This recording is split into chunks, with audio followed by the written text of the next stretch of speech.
Hello students, welcome to Sunita Study Center. Students, if you want to see my previous videos, you can see in the playlist of this channel. So today we will discuss about the peninsular rivers. जैसे कि हमें पता है पिछले chapter में हमने Himalayan reverse के बारे में पढ़ा था। तो पेनिनसुलर रिवर्स में कौन कौन सी रिवर्स आती हैं आज हम इसके बारे में पढ़ेंगे। तो पेनिनसुलर रिवर्स में नर्मदा, तापी, गोदावरी, कृष्णा, कावेरी, महानदी, ये सभी रिवर्स हैं जो इसमें आती हैं। और छोटी छोटी और भी ट्रिब्यूटरीज हैं इनकी, वो भी हैं इसमें, लेकिन ये मेजर रिवर्स हैं जो इसमें आती हैं। अब इसमें सबसे पहले हम नर्मदा की ओर चलते हैं। नर्मदा रिवर्स है जो उसके नॉर्थ में विंध्याचल है और उसके साउथ में सतपुड़ा रेंज है और बीच में बहती है नर्मदा रिवर। नर्मदा रिवर की जो उदय है जे उदय होती है अमरकंटक से हिल से एमपी मध्य प्रदेश के अमरकंटक हिल से, और ये गुजरात से होती हुई कहाँ ड्रेन कर जाती है, अरेबियन सी में। अब नर्मदा है जो इसको मध्य प्रदेश की जीवन रेखा भी कहा जाता है नर्मदा को। क्यों? क्योंकि मध्य प्रदेश के 14 डिस्ट्रिक्ट है जहाँ से ये गुजर कर गुजरात की तरफ आती है, और इन 14 डिस्ट्रिक्ट्स के से होती हुई जब आती है तो पूरे एमपी में मध्य प्रदेश को ये पीने का पानी भी प्रोवाइड करती है और इरिगेशन भी इसी से ही होती है। इसीलिए नर्मदा को मध्य प्रदेश की जीवन रेखा कहा जाता है। उसके बाद है तापी। तापी रिवर है जो वो भी नर्मदा के पैरेलल ही है, लेकिन ये सतपुड़ा रेंज से निकलती है और महाराष्ट्र का कुछ पार्ट, गुजरात का और मध्य प्रदेश का भी कुछ पार्ट है जो इसमें होता है, और बाद में ये कहाँ ड्रेन कर जाती है, अरेबियन सी में। और मेजर ये बात है कि दोनों रिफ्ट वैली से होकर बहती हैं। अब रिफ्ट वैली के बारे में हमने पिछले चैप्टर में पढ़ा था कि जो वैलीज है उसकी फॉर्मेशन कैसे होती है। वो होती है जब प्लेट्स हैं जो डाइवर्ज होती हैं, दरार घाटी जिसे हम कहते हैं कि दरार पड़ जाती है, और वो दरार के कारण जो ये नदी है ये उल्टी साइड को बहने शुरू हो जाती है। बाकी सारी रिवर्स है जो वो बे ऑफ बंगाल की तरफ जाएंगी, लेकिन ये दोनों रिवर्स है जो अरेबियन सी में क्यों जा रही हैं, क्योंकि ये रिफ्ट वैली से निकलती हैं इसलिए। इसके बाद है हमारी वेस्टर्न घाट की, ईस्टर्न घाट की रिवर्स। इसमें हम सबसे पहले गोदावरी को लेते हैं, क्योंकि गोदावरी रिवर है जो वो पेनिनसुलर रिवर्स में सबसे बड़ी नदी है। वैसे तो हमारे पूरे भारत की सबसे बड़ी नदी कौन सी है, गंगा, लेकिन अगर हम पेनिनसुलर रिवर्स की बात करें, इसमें से बड़ी है जो वो गोदावरी रिवर है, जिसकी लेंथ कितनी है, 1500 किलोमीटर है। और ये रिवर है जो महाराष्ट्र की नासिक डिस्ट्रिक्ट से उदय होती है, और उधर से निकलती हुई ये गोदावरी नदी है, निकलती हुई और ये आ जाती है बे ऑफ बंगाल की तरफ। ईस्टर्न घाट भी यहीं पे हमने पिछले चैप्टर में पढ़ा था, जहाँ ये डेल्टा बनाती हुई बे ऑफ बंगाल में चली जाती है। अब गोदावरी को दक्षिण गंगा कहा जाता है। क्यों? क्योंकि जैसे ऊपर हिमालयन रिवर में गंगा जो है सबसे बड़ी नदी है, वैसे ही गोदावरी है इधर बड़ी नदी, इसलिए इसे दक्षिण गंगा भी कहा जाता है। इसमें एक और डाउट है कि भारत की दक्षिण गंगा किसे कहा जाता है, तो वो आएगा कावेरी।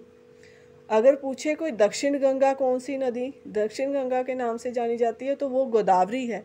लेकिन अगर क्वेश्चन आ जाता है कि भारत की दक्षिण गंगा की नदी कौन सी है, तो वो है कावेरी रिवर्स, क्योंकि कावेरी है जो दक्षिण में पड़ती है। कावेरी का जो उद्गम स्थान है, जो राइज होती है, ये होती है जो हमने वेस्टर्न घाट पढ़े थे। वेस्टर्न घाट में हमने पढ़ा था कि जो हाईएस्ट पीक है वो अनाईमुड़ी है। यहीं अनाईमुड़ी के आगे कर्नाटक में हिल्स हैं, ब्रह्मगिरी हिल्स, वहाँ से कावेरी नदी उदय होती है और इधर से निकलती हुई जे बे ऑफ बंगाल में ड्रेन कर जाती है और जे भी नदी क्या बनाती है, डेल्टा बनाती है। गोदावरी नदी महाराष्ट्र का 50% एरिया कवर करती है। उसके बाद ये उड़ीसा और आंध्र प्रदेश से निकलकर बे ऑफ बंगाल में जाती है गोदावरी नदी। अब कृष्णा नदी की बात करें तो कृष्णा नदी की जो लेंथ है वो है 1400 किलोमीटर और ये महाराष्ट्र, कर्नाटका और आंध्र प्रदेश से निकलती हुई जाती है और बे ऑफ बंगाल में चली जाती है और जेवी नदी है जो वो डेल्टा बनाती है। कृष्णा नदी की ट्रिब्यूटरीज हैं जो वो है तगभुंद्रा, दक्कयाना, घाटप्रभा, मूसी और भीमा, ये इसकी ट्रिब्यूटरीज हैं।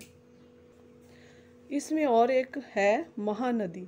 महानदी की टोटल लेंथ है 860 किलोमीटर और ये राइजेस इन द हाईलैंड्स इन छत्तीसगढ़ से ये निकलती है और उड़ीसा में ये मेनली फ्लो करती है और उड़ीसा से फिर किधर आ जाती है, बे ऑफ बंगाल में आ जाती है और ये भी नदी क्या है, डेल्टा बनाती है।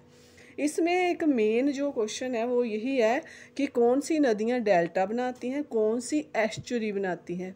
अब डेल्टा महानदी, कावेरी, कृष्णा और गोदावरी, ये चारों नदियाँ डेल्टा बनाती हैं और नर्मदा और तापी है जो वो एस्चुरी बनाती है। अब एस्चुरी क्या है कि जैसे मान लो कि जैसे डेल्टा में क्या है कि लास्ट में जब पानी नदी का आ रहा होता है तो वो इतना अपने साथ कुछ ऐसा मटेरियल लेके आती हैं कि जब वो समुद्र में गिरने वाला होता है तो वहाँ जम जाता है और नदी की धारा जो साइडों पे पानी चला जाता है उसका और पानी की मतलब ब्रांचेस सी बन जाती हैं और समुद्र में चली जाती हैं, वो होता है डेल्टा। अगर मान लो कि वो इतना मटेरियल ही नहीं लेकर आती और वो जितना थोड़ा बहुत लेकर आती है वो सारे का सारा नदी में ही चला जाता है, इसका मीनिंग हो कि वो ब्रांचेस बनेंगी नहीं पानी की और वो सीधी ही ड्रेन हो जाएगी। ऐसे पानी आया नदी का, ऐसे आते सीधे ही ड्रेन हो गया समुद्र में, तो वो होगी एस्चुरी। इस तरह आप नर्मदा और तापी जो है एस्चुरी बनाती हैं और बाकी जो चार रिवर्स हैं महानदी, गोदावरी, कृष्णा और कावेरी, ये क्या बनाती हैं, डेल्टा। अब इस जो कावेरी नदी है हमने पढ़ा कि ये ब्रह्मगिरी हिल से निकलती है और इधर बे ऑफ बंगाल में ड्रेन हो जाती है। तो जो कावेरी नदी है इधर एक वाटरफॉल बनाती है जो हमारे भारत का सबसे बड़ा दूसरा वाटरफॉल है और उसका नाम है शिव समुद्रम वाटरफॉल। और भारत का सबसे फर्स्ट नंबर पर जो बिगेस्ट वाटरफॉल है वो है कुंचिकल वाटरफॉल और ये कर्नाटका में है। इसके अलावा कुछ और भी स्मॉल रिवर्स हैं जो जैसे कि दामोदर, ब्राह्मणी, द बेतरानी, द सुवर्णरेखा, ये सभी भी हमारी पेनिनसुलर रिवर्स में है। ये छोटी नदियां हैं, जो मेजर रिवर्स भी वो हम कर चुके हैं। अब जो दामोदर रिवर्स है ये वेस्ट बंगाल से, झारखंड से, इधर से होती हुई जाती है और बे ऑफ बंगाल में चली जाती है और इसको देवनाद से भी नाम से भी जाना जाता है और इसको बंगाल का अभिशाप भी कहा जाता है क्योंकि ये दामोदर रिवर्स है जो वो पश्चिम बंगाल में फ्लड आने से बहुत ज़्यादा तबाही मचाती है, इसलिए इसे बंगाल का अभिशाप भी कहा जाता है और इसे जैविक मरुस्थल भी कहा जाता है इस नदी को। ये थी हमारी पेनिनसुलर रिवर्स।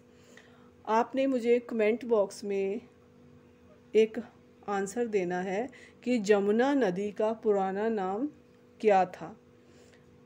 आप कमेंट बॉक्स में इसका आंसर ज़रूर दीजिए। अगर आप ये वीडियो आपके लिए हेल्पफुल है तो प्लीज़ इसे लाइक और शेयर करें और चैनल को सब्सक्राइब करें। Thank you so much.